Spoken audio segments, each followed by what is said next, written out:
నమస్తే అండి. East Asian countries ఈ వీడియో చివరి వరకు చూడండి. సబ్స్క్రైబ్ చేయడం మర్చిపోమాకండి. ఈస్ట్ ఏషియన్ కంట్రీస్ అవి మంగోలియా, చైనా, ఇక్కడ ఒక చిన్న కంట్రీ ఉంటుంది. మకావో అని కూడా పిలుస్తారు దీన్ని. దాని పక్కనే మరి ఒక చిన్న కంట్రీ హాంకాంగ్, నార్త్ కొరియా, అదేవిధంగా సౌత్ కొరియా, జపాన్ మరియు తైవాన్. ఈ 8 దేశాలని కూడా ఈస్ట్ ఏషియన్ కంట్రీస్ అంటాం. తూర్పు ఆసియా దేశాలు.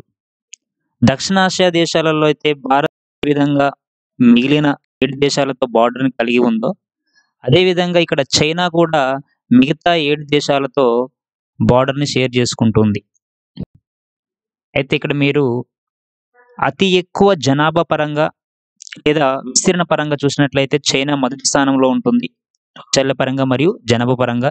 అదేవిధంగా తక్కువ వైశాల్యం ఉండే జనాభా కలిగిన దేశం 8 దేశాలలో మకావ్ చాలా చిన్న దేశం ఇది. మీరిక్కడ వీటి నేషనల్ ఫ్లాగ్స్ కూడా చూడవచ్చు.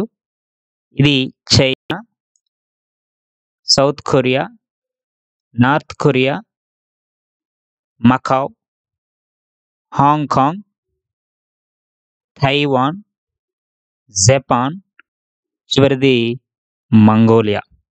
ఈ వీడియో గనుక మీకు నచ్చినట్లయితే షేర్ చేయండి, లైక్ చేయండి, కామెంట్ చేయండి, సబ్స్క్రైబ్ చేయడం మాత్రం మర్చిపోమాకండి. Thank you once again.